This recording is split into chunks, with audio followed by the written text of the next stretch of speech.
అమెరికాలోనే కాదు ప్రపంచంలోనే సిఐఏకు ఓ గొప్ప పేరుంది.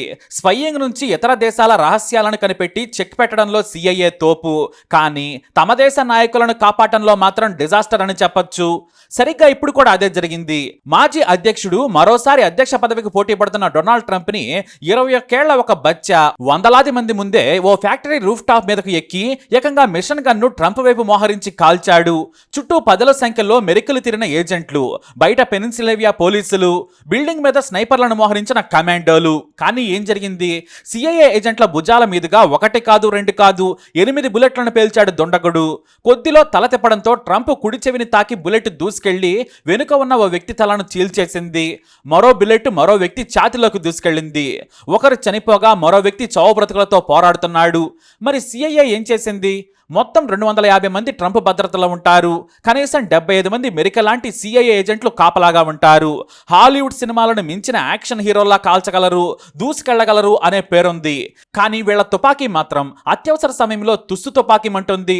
కొద్దిలో మిస్ అయింది, కానీ ట్రంప్ చరిత్రలో కలిసిపోయేవారే. ఇదో చరిత్రకెక్కే అసోసియేషన్ అటెంప్ట్ గా మిగిలిపోయేది. కానీ ఇలాంటి అదృష్టం 60 ఏళ్ల క్రితం అమెరికా 35వ అధ్యక్షుడు జాన్ ఎఫ్ కెనడీకి కలిసి రాలేదు. కేవలం 43 ఏళ్లకే అధ్యక్ష పదవిని చేపట్టిన కుర్ర అధ్యక్షుల్లో ఆయన కూడా ఒకరు. మంచితనం, మంచి మాటకారితనం మాత్రమే కాదు, సంస్కరణవాదిగా ఆయనకు పేరుంది. ఈయన అత్యంత జనాకర్షణ నేతగా పేరు తెచ్చుకున్నారు.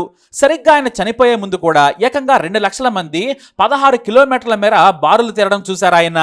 రెండవసారి ఎన్నికల్లో పోటీ చేసి సులభంగా గెలిచేందుకు 1963లో జోరుగా ప్రచారం చేస్తున్నారు కెనడీ. 1964లో అధ్యక్ష ఎన్నికలున్నాయి. రెండవసారి మళ్లీ సులభంగా గెలవాలనుకున్నారు. కానీ టెక్సాస్ రాష్ట్రం మొత్తం కొరకరాని కొయ్యగా మారింది. దేశం మొత్తం మీద డెమోక్రటిక్ పార్టీ ఇక్కడ ఎదురెదుతుంది. అధ్యక్షుడిపై జనం గుర్రుగా ఉన్నారు. ఆయన పాలనా సంస్కరణలు పెద్దలకే ఉపయోగపడుతున్నాయి. పేదలు అలాగే మధ్యతరగతిని వదిలేశారని తీవ్రమైన కోపం ఇక్కడ ఉంది. సిఐఏ కూడా ఇదే సమాచారం అందింది. కానీ చంపేందుకు కోపం టెక్సాస్ ప్రజలకు ఉంటుంది అనుకోలేదు. అందుకే టెక్సాస్ ప్రజల మనసు గెలుచుకోవాలని 2 రోజుల్లో 5 సిటీల టూర్ ప్లాన్ చేశారు కెనడీ. తన ప్రచారంతో, తన మాటలతో, స్పీచ్లతో ప్రజల మనసును గెలుచుకోవాలనుకున్నారు. అంతేకాదు, రెండవ పర్యాయంలో తానేం చేయబోతున్నానో చెప్పాలనే తాపత్రయం ఆయనది. అందుకే పెద్ద టూర్ ప్లాన్తో టెక్సాస్ వచ్చారు. 1963 నవంబర్ 19న కెనడీ టూర్ మొదలైంది. మొదట శాన్ యాంటినో, హ్యూస్టన్లో ప్రచారం చేశారు. ఆ తర్వాత మరుసటి రోజు ఫోర్ట్ వర్త్లో ప్రచారం ముగిసింది. అదే రోజు రాత్రి ఫోర్ట్ వర్త్లో గడిపారు. ఇక మరుసటి రోజు ఉదయాన్నే అంటే నవంబర్ 21న తాను బస చేసిన హోటల్ పార్కింగ్ ఏరియాలో మీడియాతో మాట్లాడారు కెనడీ. చాలా హుషారుగా కనిపించారు. సులువుగా తాను గెలుస్తాననే ధీమాలో ఉన్నారు ఆయన. ఇక ఆ తర్వాత తన కాన్వాయ్తో ఎయిర్పోర్ట్కు చేరుకున్నారు. అక్కడ నుంచి అరగంటలో డల్లాస్ లవ్ఫీల్డ్ ఎయిర్పోర్ట్లో దిగారు అధ్యక్షుడు జాన్ ఎఫ్ కెనడీ. ఈ డల్లాస్ టూర్ తర్వాత సాయంత్రానికి ఆస్టిన్లో ప్రచారంతో టూర్ ముగుస్తుంది. ఇక ఎయిర్పోర్ట్ దగ్గర జాన్ ఎఫ్ కెనడీ తన భార్య జాక్వెలిన్ కెనడీతో కలిసి ప్రజలకు అభివాదం చేశారు. వారి ఉత్సాహం చూసి ఆయన ఎంజాయ్ చేశారు. ఇక జాన్ ఎఫ్ కెనడీకి ఓపెన్ టాప్ కార్లు అంటే చాలా ఇష్టం. చుట్టూ చూస్తూ చేసే ప్రయాణాన్ని ఎంజాయ్ చేస్తూ ఉంటారు కెనడీ. అందుకే ఆయన కోసం ప్రత్యేకంగా తయారు చేసిన కారును సిద్ధం చేశారు పోలీసులు. కారు వెనుక భాగంలో కెనడీ అతని భార్య కూర్చున్నారు. ముందేమో టెక్సాస్ గవర్నర్ జాన్ కెల్లీ అతని భార్య కూర్చున్నారు. తన ట్రేడ్ మార్క్ స్పీచ్ తో ముందే డల్లాస్ ప్రజల కోసం ఆయన ప్రిపేర్ అయ్యారు. ఎయిర్పోర్ట్ నుంచి కారులో ర్యాలీగా బయలుదేరారు ఆయన. ముందు సీట్లో గవర్నర్ దంపతులు కూర్చున్నారు. ఇక రోడ్డుకి ఇరువైపులా వేలాది జనం చేతులు ఊపుతూ అభివాదం చేస్తూ ఉన్నారు.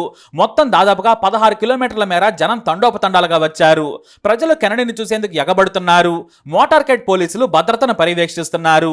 స్థానిక పోలీసులు కూడా పహారాగా ఉన్నారు. మరోవైపు సిఐఏ ఏజెంట్లు క్లింట్ హిల్ వెనుక కారులో కూర్చున్నారు. అంతా సవ్యంగా సాగిపోతుంది అనుకున్నారు ఆయన. కొంతమంది సిఐఏ ఏజెంట్లు దారి వెంబడి పహారాగా ఉన్నారు. కొంతమంది మఫ్తీల్లో జనంలో కలిసిపోయి సెక్యూరిటీని పర్యవేక్షిస్తున్నారు. 3 ఏళ్లుగా అధ్యక్షుడిగా ఉన్న కెనడీకి పాపులారిటీ పెరిగింది. దీంతో జనం కూడా ఆయన కోసం క్యూలు కట్టారు. దారిలో పూలు పట్టుకొని ఉన్నారు. కానీ తీసుకునే పరిస్థితి లేదు. మొదట కొంతమందికి షేక్ హ్యాండ్ ఇచ్చిన ఆయన ఆలస్యం అవుతుందని కారులో ప్రయాణం మొదలుపెట్టారు. సరిగ్గా మధ్యాహ్నం 12:30 జనం మధ్య సంతోషంగా వెళుతున్న కెనడీ మెడలోకి బుల్లెట్ దూసుకెళ్లిపోయింది. ఆ తర్వాత ముందు కూర్చున్న గవర్నర్ భుజానికి ఒకటి తాకింది. అంతే, ఒక్కసారిగా గందరగోళం ఏర్పడింది. రెండో బుల్లెట్ కాల్చే లోపే పరిగెత్తుకొస్తున్న సిఐఏ ఏజెంట్ చెవు దగ్గర నుంచి భుజం మీదుగా మరో బుల్లెట్ వెళ్లి కెనడీ తలలోకి దూసుకెళ్లింది. అంతే, ఆయన కారులోనే కూలిపోయారు. మరో బుల్లెట్ ముందు కూర్చున్న గవర్నర్ తొడలోకి దూసుకెళ్లింది. ఒక్కసారిగా ఏజెంట్లందరూ వచ్చేశారు. ప్రెసిడెంట్ చుట్టూ గుమిగూడారు. వారే బుల్లెట్లను తీసుకునేందుకు సిద్ధమైపోయారు. కానీ ఆ తర్వాత బుల్లెట్లు చొచ్చుకు రాలేదు. గవర్నర్ కూడా ముందు సీట్లో కుప్పకూలిపోయాడు. ప్రెసిడెంట్ లో చలనం లేదు, ఎందుకంటే తలా మెడలో నుంచి బుల్లెట్లు చొచ్చుకెళ్లిపోయాయి. వెంటనే అంబులెన్స్ లో ఇద్దరిని దగ్గరలోని పార్క్లాండ్ మెమోరియల్ హాస్పిటల్కి తరలించారు. అప్పటికే ఆసుపత్రి వైద్యులు కెనడీ చనిపోయారని ప్రకటించేశారు. తీవ్ర గాయాలతో ప్రాణాలతో బయటపడ్డాడు గవర్నర్ జాన్. అయితే బుల్లెట్ ఎక్కడి నుంచి వచ్చిందో కూడా మొదట సిఐఏకు ఏమీ అర్థం కాలేదు. పోస్ట్ మార్టంలో కూడా అదే గందరగోళం నెలకొంది. చుట్టూ ప్రహరీ ఉండగా ఎక్కడి నుంచి బుల్లెట్ వచ్చింది, జనంలో నుంచి వచ్చిందని కొందరు, కాదు బయట నుంచి అని కొందరు వాదించారు. అయితే అప్పుడే క్లూ దొరికింది. గవర్నర్ తొడకు బుల్లెట్ తాకడంతో అది ఎత్తైన ప్రదేశం నుంచి వచ్చి ఉండాలి అని తాపీగా గుర్తించారు. దీంతో చుట్టుపక్కల ఉన్న భవనాలన్నింటినీ కూడా పోలీసులు బ్లాక్ చేశారు. కానీ అప్పటికి అరగంట ఆలస్యం అయిపోయింది. ప్రతి బిల్డింగ్ ను పోలీసులు చుట్టుముట్టారు. బుల్లెట్ ను చూసిన సిఐఏ అధికారులు స్నైపర్ షాట్ అని గుర్తించారు. అయితే దగ్గరలోని టెక్సాస్ స్కూల్ బిల్డింగ్ నుంచి బుల్లెట్ వచ్చిందని గుర్తించారు. పోలీసులు ఆ భవనం మొత్తం వెతికారు. 6వ అంతస్తులో ఓ కిటికీ దగ్గర బుల్లెట్ తో పాటు బుల్లెట్ షెల్స్ కూడా దొరికాయి. పోలీసులు విచారణ చేయగా అది ఓస్వాల్ట్ అనే వ్యక్తిదని తేలింది. కానీ అక్కడ ఓస్వాల్డ్ లేడు. దీంతో ఆ భవనంలో ఓస్వాల్డ్ గురించి ఆరా తీయగా అతని అడ్రస్ తెలిసింది. ఇంతలో పోలీసులు ఓస్వాల్డ్ రూపురేఖలన్నింటినీ కూడా పోలీస్ స్టేషన్లకు తరలించారు. ఓస్వాల్డ్ను పట్టుకోవాలని ఆదేశించారు. సరిగ్గా ఈ ఘటన జరిగిన అరగంట తర్వాత తన బోర్డింగ్ హౌస్ నుంచి హడావిడిగా పారిపోతూ జేడీ టిపెట్ అనే పోలీస్ అధికారికి కనిపించాడు. వెంటనే ఓస్వాల్డ్ ఆగిపోమని హెచ్చరించాడు టిపెట్. చేతులెత్తి పైకెత్తినట్లే ఎత్తిన ఓస్వాల్డ్ దగ్గరకు వస్తున్న పోలీసును వేగంగా తన దగ్గర ఉన్న .38 రివాల్వర్ తో కాల్చి చంపేశాడు. అప్పుడు చుట్టూ వందలాది మంది జనం కూడా ఉన్నారు. ఈ కాల్పులను చూసి జనం పారిపోయారు. ఆ వెంటనే పోలీసులకు సమాచారం ఇచ్చారు స్థానికులు. ఇక పోలీసులు ఓస్వాల్డ్ ఫోటోను ప్రజలకు చూపిస్తూ వెతకడం మొదలు పెట్టారు. సరిగ్గా 1:50 టెక్సాస్ థియేటర్లోకి వెళుతూ కనిపించాడని పోలీసులకు ఓ వ్యక్తి సమాచారం ఇచ్చాడు. దీంతో ఒకేసారి 25 మంది పోలీసులు టెక్సాస్ థియేటర్ను చుట్టుముట్టేశారు. అందరినీ బయటకు పంపించి వేస్తూ వెతకడం మొదలు పెట్టారు. అయితే డ్రెస్ మార్చుకున్న ఓస్వాల్డ్ జుట్టును చెరిపేసుకుని పిచ్చివాడిలా వేగంగా బయటకు పరిగెత్తే ప్రయత్నం చేశాడు. కానీ జనంలో ఉన్నా కూడా కంగారుగా వెళుతున్న ఓస్వాల్డ్ను ఓ పోలీస్ అధికారి గుర్తుపట్టి వెనుక నుంచి మెడను పట్టుకున్నాడు. వెంటనే కింద పడేసి 2 చేతులను వెనక్కి విరిచేశాడు. అంతేకాదు, అధ్యక్షుడిని చంపిన హంతకుడు దొరికాడు. పోలీస్ అధికారి టిపెట్ ను కూడా ఇతడే చంపాడని వెంటనే పోలీసులు మీడియాకు తెలియజేశారు. అయితే అమెరికా అధ్యక్షుడిని చంపిన ఓస్వాల్డ్ అసలు స్నైపర్ ని ఎలా ఆపరేట్ చేయగలిగాడు? అంత షార్ప్ గా 6వ అంతస్తు నుంచి ఎలా కాల్చగలిగాడనే అనుమానం తలెత్తింది. ఇది కుట్రేమో అనుకున్నారు. కానీ ఈ ఓస్వాల్డ్ అమెరికన్ ఆర్మీలో పనిచేసి రిటైర్ అయ్యాడని తేలింది. మెరైన్ కమాండోగా పనిచేశాడు. పైగా షార్ప్ షూటింగ్ లో దిట్ట. కెనడీ సంస్కరణలో అతనికి నచ్చలేదు. ధనికులను ఇంకా ధనికులను చేస్తున్న కెనడీ పేద మధ్యతరగతిని మోసం చేస్తున్నాడని కోపంతో రగిలిపోయాడు. అంతేకాదు, తనకు అమెరికా కంటే కమ్యూనిస్ట్ సిద్ధాంతాలు నచ్చాయి. పేదవాడికి కమ్యూనిజం ఉపయోగపడుతుంది. పెట్టుబడిదారి వ్యవస్థతో పేదలు పేదలుగా ఉండిపోతారు, దోపిడీకి గురవుతారని ఎప్పుడూ తన వారికి చెప్పేవాడు. కమ్యూనిజాన్ని సమర్థించేవాడు. ఆ తర్వాత రష్యా పౌరసత్వం కోసం కూడా ఓస్వాల్డ్ పలుమార్లు ప్రయత్నించాడు కూడా. కానీ మెరైన్లో పనిచేయడంతో అతనికి పౌరసత్వం ఇచ్చే విషయంలో తాత్సారం చేసింది నాటి రష్యా ప్రభుత్వం. కానీ ఈ లోపే ఏకంగా అధ్యక్షుడిని పొట్టన పెట్టేసుకున్నాడు. అయితే కెనడీ హత్యలో రష్యా కుట్ర ఉందన్న కోణం కూడా వినిపించింది. కానీ అమెరికా సిఐఏ తీరు ఎంత దారుణంగా ఉంటుందో ఓస్వాల్డ్ వ్యవహారంతో మరోసారి 60 ఏళ్ల క్రితమే తేలిపోయింది.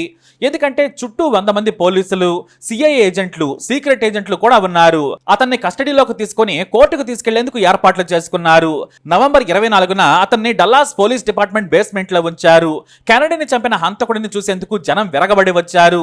అదే టైంలో తన అభిమాన నాయకుడిని చంపుతావా అని డల్లాస్ లోని ప్రఖ్యాత night club owner Jack ruby దగ్గర నుంచి పోలీసుల ముందే ఓస్వాల్డ్ను కాల్చి చంపాడు. దీంతో పోలీసుల పరువు గంగలో కలిసిపోయింది. ఇటు అమెరికా అధ్యక్షుడిని కాపాడలేకపోయారు. ఇప్పుడు అధ్యక్షుడు కెనడీని చంపిన హంతకుడిని కూడా కాపాడలేకపోయారని విమర్శలు ఎదుర్కొన్నారు. అయితే ఓస్వాల్డ్ను చంపినందుకు రూబీకి మరణశిక్ష విధించింది కోర్టు. కానీ ఆయన పైకోర్టులో అప్పీల్ చేసుకున్నారు. ఈ లోపు విచారణ మొదలవగానే క్యాన్సర్తో 1967లో చనిపోయాడు జాక్ రూబీ. ఇలా సిఐఏ తమ పెద్ద నాయకులను కాపాడుకోవడంలో విఫలమవుతూనే వస్తోంది.